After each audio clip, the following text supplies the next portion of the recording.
நான் ஒரு பட்டியலினத்து பையனை கல்யாணம் பண்ணிப்பேங்கிறவங்க எவ்வளோ பேர்? புரிஞ்சு கொள்ள முடியுது. அவங்க அத்தனை பெண்களையுமே புரிஞ்சு கொள்ள முடியுது.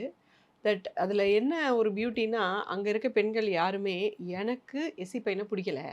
நான் எஸ்சி பையன நான் கட்டிக்க மாட்டேன். எனக்கு அவங்க மேல வெறுப்பு, அல்லது அவங்க எல்லாரும் கெட்ட பசங்க, இப்படின்னு இவங்க யாருமே சொல்லல. இவங்களுடைய கருத்து அது கிடையாது. இவங்க என்ன சொல்றாங்க, சமுதாயத்த சொல்றாங்க, ஃபேமிலிய சொல்றாங்க, அம்மா அப்பாவ சொல்றாங்க. சமூகத்திலேருந்து வரக்கூடிய எதிர்ப்ப நம்ம வந்து சமாளிக்கணுமே அப்படின்னு தயங்குறாங்க.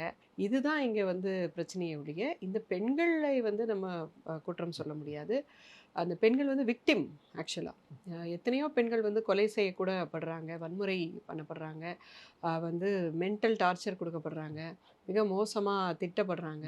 இதெல்லாம் சொந்த குடும்பம், சொந்த அம்மா, அப்பா, அக்கா, தங்கச்சி, மாமா எல்லாருமே சேர்ந்துட்டு இந்த மாரி பண்றாங்க. ஸோ இதெல்லாம் மீறியும் பல பெண்கள் வந்து பட்டியலின ஆ ஆண்களை வந்து காதலித்து, கரம் பிடித்து நல்லா வாழ்ந்துட்டு இருக்கிறவங்களும் நெறைய பேர் இருக்க தான் செய்றாங்க.